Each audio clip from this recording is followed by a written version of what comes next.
Welcome back to Against My Better Judgment, the podcast where two friends, I'm Tamara Golden. and I'm Dannelle Whiteside, tell the truth, share the lessons, and laugh about the moments that we knew better but did it anyway. Each week we share real stories about our lives, about the time that life surprised us, stretched us, or just straight up humbled us, and the lessons that we learned along the way. And this season we're calling it How I Learned, because sometimes the lessons come later and then sometimes they come right on time. Mm-hmm. Today's episode will be how Dannelle learned work-life balance. Yep. So before we get into it though, how you doing, girl? I'm doing good, Dannelle. It's been a very, very busy week. I am learning the pains of being an entrepreneur. Oh, what are you experiencing? So just learning that I am not so important that I have to do everything. Like nothing, everything does not require a secret sauce that is me.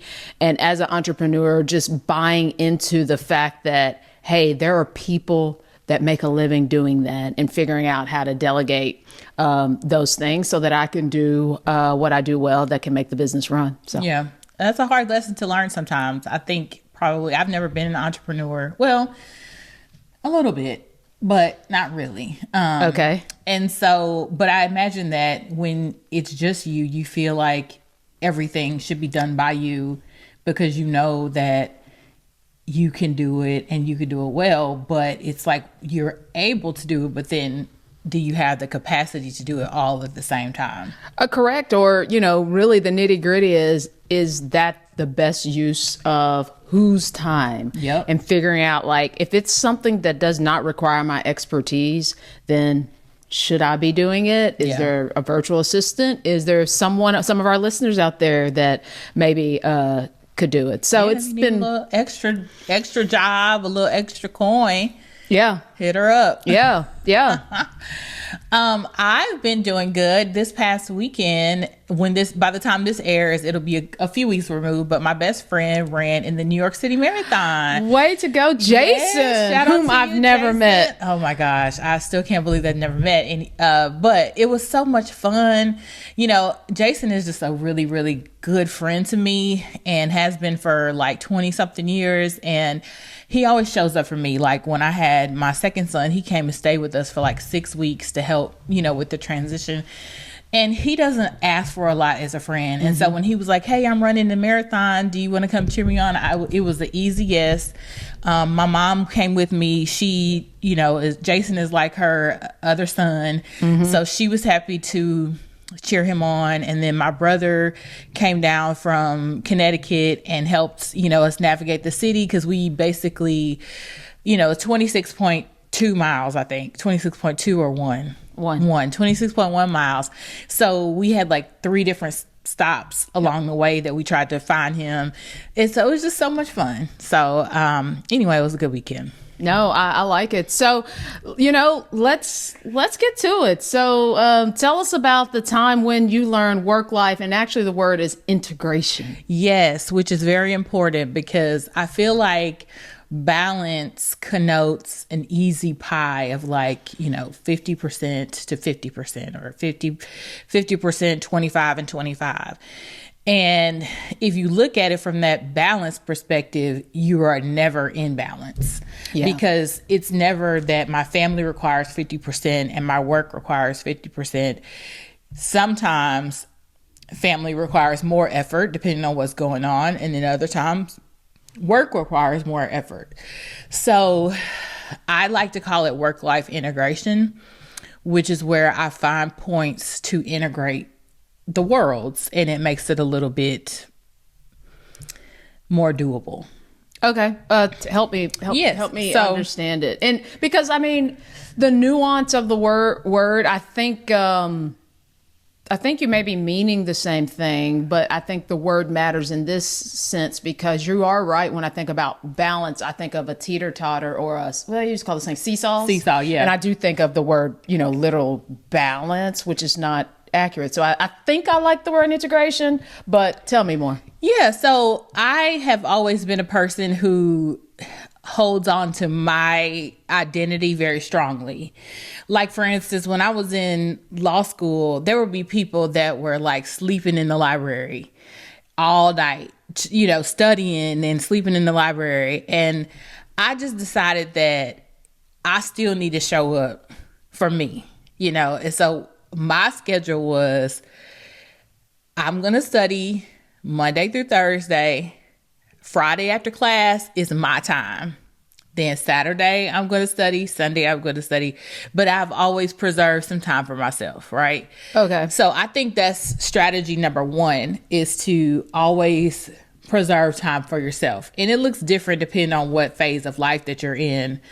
But it's always important to preserve time for yourself. And so then even, in my job before I was married with kids, I had all the time in the world for myself at that point. Mm-hmm. But now that I have children, a husband, work, school, like, people ask me all the time, how do I do it? And so I always look for times when I can make the worlds collide. Okay. So, for instance, you want them to collide? Maybe not collide is the good word. Make the worlds hold hands. There you go. Okay. So, like, for instance, there are times as vice president of a university that I have to show up to evening events or weekend events.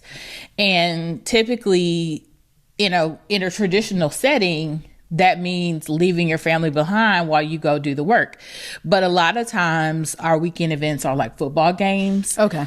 So, like, I bring my family along, and I'm able to do, make those connections with people who are there, but also then still have my family around. Or if it's something that we can do together as a family, but it's still an obligation for work, I always try to take advantage of those opportunities.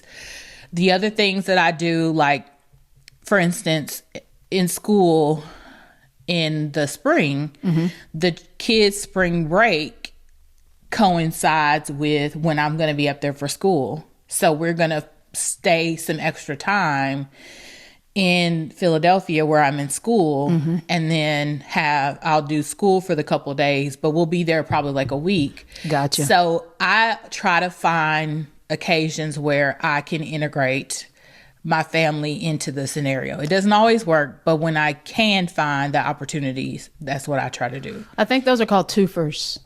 Yes. Yeah. Makes perfect sense. But I guess the disconnect for me is when you're fulfilling these work obligations, are your kids just parallel to it? Like, or are they literally, when you're talking to the dean, they're literally, hanging on your leg? Well, I have small children, so they are literally hanging on my leg. Okay. And, for instance, in COVID, when I was on Zoom calls, and at the time I only had one son, but he was in the Zooms with me, mm-hmm. because, hey, we were in it together. So it's okay to do that. And my boss at the time, when COVID first hit, we had a university town hall where all the senior leaders were on the town hall. And I told her, I was like, hey, going to have my child on there on the Zoom. And she was like, that's great, because other people are doing that exact thing. Correct. And it looks good to have them see that they're not alone. Mm-hmm. And so given that sort of permission to just really show up 100% yourself was really a freeing comment for me, because at that point I didn't feel bad. And so as a mom, as a wife, sometimes it is difficult to make, certain things work. One of the things that I always say is, like, if a yes to something is an automatic no to something else. And that can be difficult to accept. If you're saying yes to going to your son's field trip to the pumpkin patch, that means you're saying no to this extra meeting that got thrown on your calendar. But the way that you navigate that is being honest, and open about where you're going to be, when you're going to follow up. And, sometimes that means that you might miss something. Like, for instance, I'm in school and for once a month, we have class once a month. And so you absolutely cannot miss. So that means that in the spring, when my middle son graduates from preschool, I can't be there. Oh. And so, that's going to tear me up. But it also means that it centers like why I'm doing this. But I guess what you've just said, I think you've just debunked the idea of saying yes to something is an automatic no to something else. Because I think the whole point of this work-life integration that you're speaking of, it allows you really to say yes, yes. In some ways, but mom guilt is a real thing. Because you still feel like I'm going to feel horrible the day of his preschool graduation that I'm not there. So I know that I'm saying yes to bettering our family in the long run, but I'm also saying no in that moment to him. And that sometimes it's difficult. No, that's fair. I think that's fair. But I have a feeling that his feelings, I think he's going to be all right. Oh, yeah. I mean, he's not even going to remember this day. Hopefully they'll have me on FaceTime and I get to see it, but he's not going to be concerned. I mean, he barely even likes preschool, so. Oh, well. But the one other thing that I will say that, when people ask me how do I do all the things that I do, my first answer is I don't really know. I mean, you just kind of do what you have to do, and you meet whatever needs are acute at that moment. But my secret sauce is, I would be remiss if I didn't say my secret sauce is the tremendous amount of support that we get from my family first, my mom primarily. When I think about the support, she's been supportive of me my entire life, but she's kept all three of my sons until they were school age. And then she picks them up 3 days a week from school. And then my mother and father-in-law pick up the kids, the older two kids, 2 days a week. So we have a tremendous amount of help. We also have a steady and reliable babysitter. We have friends who are happy to step in when we need to. So I never, even though I'm saying, a yes sometimes means a no, the no is never feeling like, oh my gosh, I've neglected my children, because they have tremendous support from my husband. I forgot to say that. My husband is really the number one. And so, so it's a teamwork. It's a team effort. And so I think you also have to realize when you have to juggle these things that you can never do it by yourself. The last thing I will say is going back to that, remembering to set time out for you. Mm-hmm. And in ways I don't always do the best. Like, I know that I need to be exercising more. It's a struggle, mm-hmm. But I still try to find things that I can do for myself. So like now, when I'm going to class, on the way to the airport, I stop and get a massage every time. Oh, and, wow. That's just like one thing I can do for me, building in this busy schedule. I'm always going to make time to get these nails done. And this hair, I have it out for the first time, I think, on this podcast. Yeah. Yeah. So I always make time for things that for me, I still try to show up for my friends, as I've, articulated, in the opening. So my goal is to really just have this robust life. And I know I can't have it all at the same time. Like, you can have it all, but you just may not be able to have it all at the same time. But you can figure out ways to integrate all the worlds so that they work together. And I guess also when I think we're speaking of work-life integration, mm-hmm. In a very traditional sense, but I think there's another integration component when you talk about work life, and I thought you were going to go there when you said I'm consistent, I always show up the same.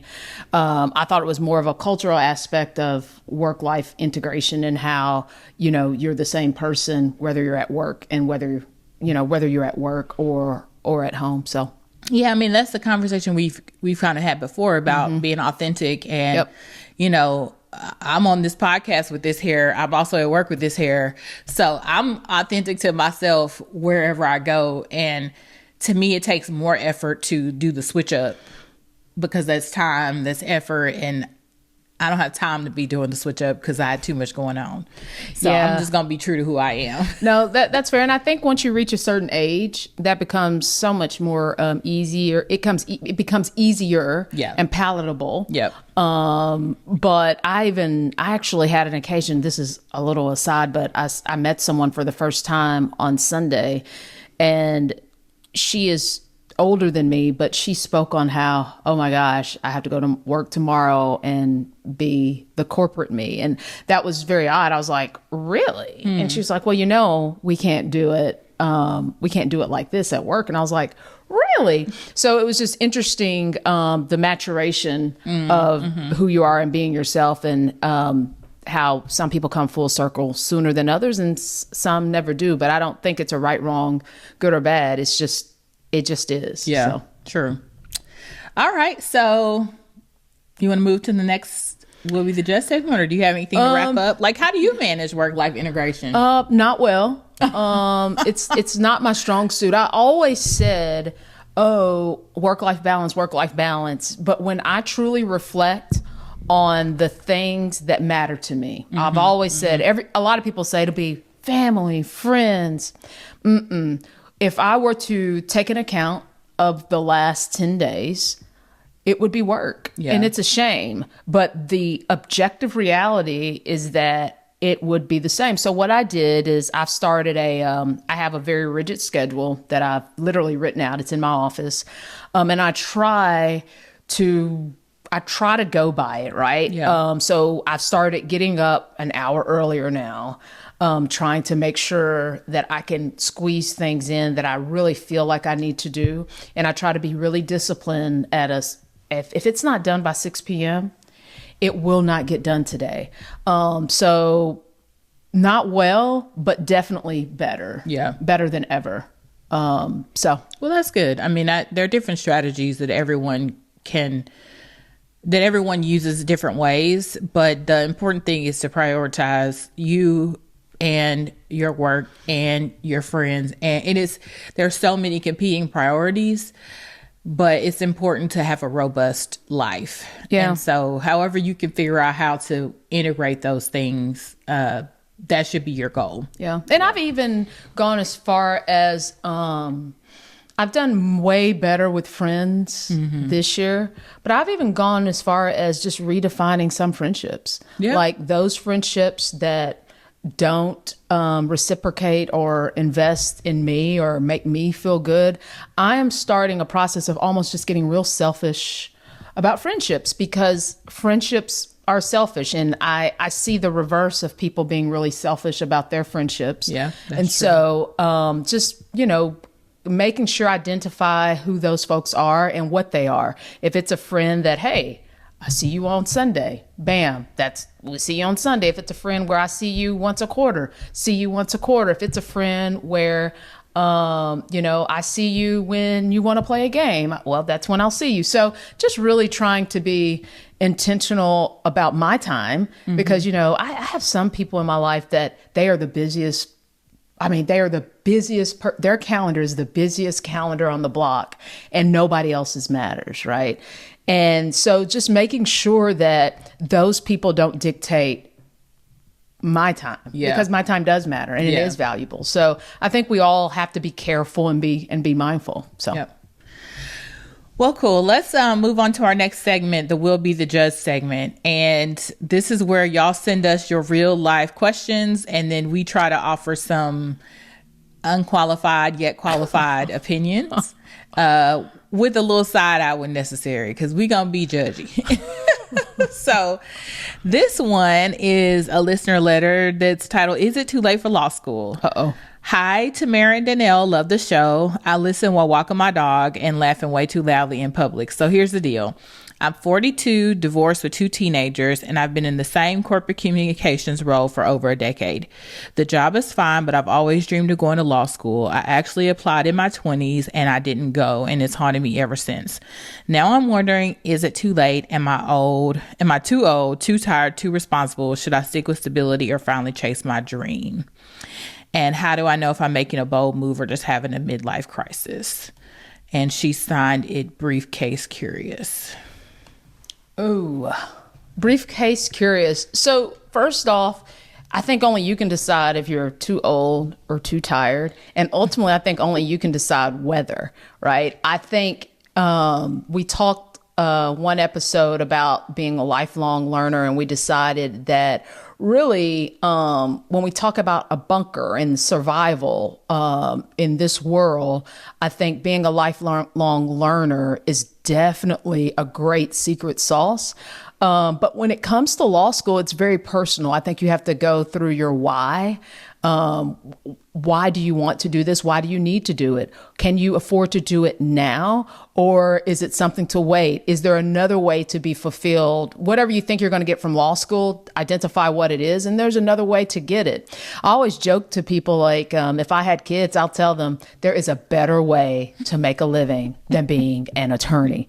So I think, briefcase curiosity, in my opinion, probably isn't enough to go to law school. So I think you have a lot of soul searching. And if you want to chat with us, shoot us an email. Maybe we can email or maybe even chat a little bit offline. I'm going to be a little more encouraging than that. I will say that if it's in your heart, then you have to do it. And I will say that it's never too late. Dreams don't expire. As you've noted, it's continuing to nag at you. And so if that's the case, then you have to pursue it. Because I know for me, there is no way I can live with regrets. That's just a rule of thumb. Now, I will say law school is hard and it's not fun. Like, I know very few people who had enjoyed law school. Yeah, but I mean, really, briefcase curious. I mean, you could, if you figure out what it is that you would regret, you can take a Civ Pro course at a community college, and that might don't do it. That might. I'm not saying don't do it, but I'm saying what you're saying is not enough to do it without answering some very serious questions, because we'd be going to school all day, and you got these kids that need to be fed, SNAP benefits cut off. We have, I mean, it's a lot going on. So it is. But let me just say this though: if you want to, if your dream is to be the next, what was the woman in the show, the Shonda Rhimes show, Annalise Keating? Oh my and gosh. How to Get Away with Murder. If your dream is to be in that courtroom and be advocating for your client, there's only one way to do it, which is go to law school. She didn't say anything like, I know she didn't, but if that's your goal, then you got to go to law school. But like, if your goal is to be like a policy expert or something like that, then there are other avenues that are less perhaps mentally taxing. Yep. So really evaluate what is your end goal. And if law school is the only way to get to that end goal, then you absolutely should do it. Mm-hmm. But if you are just curious and you really just, and you want to know more, take some time to shadow people, get some mentors who might be in the profession, ask a question, read a book, watch things on YouTube about a day in the life, so you can really get a perspective. But I will say that, like, I had a classmate, and shout out to you, Krista, who had 3 sons when we were in law school, and they were varying ages, teenagers down to elementary school, and she graduated with me. So don't think that it's not possible because you are a mom. It kind of goes back to this work-life integration thing. You'll figure out how to do it. It's about, it's going to be a juggling act for sure, but it's not impossible. And so don't let that stop you. Don't let, feeling like I'm too old stop you, because that's not true. Plenty of people have done career transitions in all the way up to their 60s. I mean, now if you're too tired, then take a nap. That's different. This might not be. You might need to rest first. But 42 is not even midlife. No, I mean, we're the same age. I'm 41. So really, let me know how. I need to know how that feels. Oh, so. You know exactly how that feels. But so yeah, I'm gonna encourage you, if it's nagging in your heart and you haven't been able to let it go since your 20s, then something's calling you to it. So if you want the truth, call me. Because I'm not saying it's not a no, but it's you really need to think about it. You definitely need to think about it. Yeah, as the old folks say, count the costs. Count the costs. Yep. And then make your decision. But don't wait too late, because even though there's no such thing as too late, the only thing you're wasting right now is time. Yeah, and you're going to be in school with your kids. I mean, you've got to think that through, which could be helpful also. Yeah. I mean, so yeah. Good luck. Good luck. I'd like to hear back from you, though. Yeah, let us know. So now it's time for the Against My Better Judgment segment, which is perhaps our favorite segment. Absolutely. Where we tell on ourselves, we tell all our business. And Tamara's been saving this one, and I want you to talk about it. Yeah, so my Against My Better Judgment for this week is, against my better judgment, I did not harvest eggs. This is one of these age-old things that everybody, people debate about it. People debate about what to do when you have eggs left, and that whole process. When are you young enough? When are you old enough? And when you're thinking about having kids, and if you're thinking about having kids as a couple or having kids solo, at a certain point in life, that's out the door. I mean, it's just a reality that it's incredibly difficult, incredibly expensive, and it could have been a whole lot cheaper to have harvest eggs when I was younger. I even remember, Dannelle, you may not remember this, but you and Kat and I were at Hemingway's. You remember that? I do. We were at Hemingway's, and we had this conversation about harvesting eggs. And to me, this was probably at least 10 years ago. Oh, at least. And to me, that I probably had about a couple years to just do it. Mm-hmm. And we just went round and round. And I think at that point, you had harvested eggs. No, I never did. You never did? I thought about it. Okay. But because I think at that point, I don't think I had anyone. You didn't. You didn't. Like, I didn't have a partner at all. Okay. So we had this long conversation about whether to harvest eggs. Yeah. And I thought about that for forever, and I elected, I'm like, I have to, I have time. And then you figure out that you don't have time and you don't have eggs. Mm-hmm. So you have to make a decision of, okay, am I going to have this kid natural, with all of the potential obstacles, if you will, that I could run into? Am I going to do in vitro? What are my options? And I really, really limited my options. And in some ways, I feel like I limited my purpose and what I could offer the world by that one decision of deciding not to harvest those eggs. Well, number one, I will say that you didn't limit your purpose, because your purpose is not just who you bring into this world, it's what you bring to this world. That's true. By how you show up, how you help other people. So I don't think you limited your purpose. I do think that it is, you can't get time back. It's just an unfortunate reality.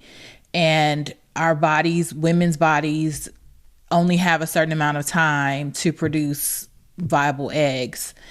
And so I hope that people hear this and say, like, okay, let me be serious about investigating this if this is something that I want for my future. Correct. Because it's like an insurance policy. It's better to have it and not need it than need it and not have it. So at this point, I know we've talked about this, and so if it gets too personal, let me know and we can stop. But we talked about other alternatives, like, adopting embryos and things like that. And so where are you now with that? So, I mean, that whole process, first off, it's very stressful. Mm-hmm. It's very stressful to work your way through a process. And it's almost as though I make it akin, and viewers, this is just an example. I think about going through a rush process in a sorority or a fraternity, and where at that point in life where people literally, you are all you have, and people are going to tell you yes or no based on what you have. And that's the process when you talk about even embryo adoption and actual adoption, they're both the same. So you present yourself, you actually make a scrapbook, and people literally have to choose you. And the problem that I have with it is at my core, I think that a kid that has the option of two parents, albeit two moms, two dads, a mom and a dad, what have you, I think that they are better off. So in my core, I don't feel like I can compete with two parents. Because I just my ideology says that I think kids, as awesome as I am, it would be a disservice if a good two family home or a partnership of two people, if they pick me over. So it's one of those things. It's really hard to compete. I mean, I get that, but also people need love. Agreed, but you got to convince the parents. Yeah. I mean, it's a really hard hurdle, and it's really hard to, I mean, they can come visit your house. They can see that you have a support group. They can see that you have the resources and the means. Yeah. But it's a hurdle. Even when you think about Black adoptions, I thought that the thing that I would have going for me is some Black couples would want a Black parent. Yeah. But not the case? No, there are plenty of Black couples that want to adopt. I see. So. Well, push come to shove, girl, I got some eggs you can have. I think. Oh, you definitely have some eggs. I thought the way you walked in here today, I'm like, here we go. Drinking water. I mean, glowing. But I thought you were about to tell me something. So. But also, I'm going to turn it back to what Suitcase Curious, what I said to her is that if you have that desire in your heart to be a mother, then don't let it die. Yeah. And I think Suitcase Curious is a little different for me in that I know my purpose. I know my why. I know my ... And I'm not really asking. I have definitely taken my steps and I've definitely done my part. Mm-hmm. So now I'm just not as active, but I'm not saying no. I mean, you're not saying no. No, at this point. no. Okay. I mean, there might be a 30-year-old out there. That's what? That's ready. Okay. So no. Well, we're going to keep our eyes out. If anybody has some embryos that they want to donate or who wants to go half on a baby with Tamara. Hey, people are like, well, what about? I'm like, well, I still want to be the father. I'm like, do you want to play child support? I mean, it doesn't work like that. I will say though, you will be an incredible mother. I mean, we talk about you being I am auntie of the world. Auntie of the world. Yeah. So I know translating that to being a mom is going to be amazing. Yep. So keep those baby clothes. I got plenty. I've been packing them up because Ronan has outgrown a lot of stuff. And my mom was like, so you giving everything away? And I'm like, she is fishing. No. So anyway, so what are we taking away from this conversation? I think we're taking away, I think the overarching thing is, plan for things you can plan for. Identify those things that are deal breakers or those things that are must-haves or must-dos. And this also goes to you, to Briefcase Curious. Identify those things today so that you can have a peaceful tomorrow. Yeah. And I think it goes to show that it's never too late, but sometimes it can be too late. Correct. So make sure, be serious about your decisions, think about them, but then when you're done thinking, it's time to act, because think long, think wrong is what they say. Yep. And, when you got to put yourself first, that whether that's in your work life integration, putting yourself first, or it's in your eventual dreams and desires, putting yourself first, putting those dreams and desires first. Don't let anything stop you from having the life you want, whether that's in the moment of work life integration or in your future as a lawyer or a mother or however, put yourself first and go after what it is that you want. So this was a good conversation. This was a good one. And we thank you for joining us. We'll see you next time. Please send your questions to us at againstmybetterjudgmentpod@gmail.com or on Facebook and Instagram at Against My Better Judgment Pod.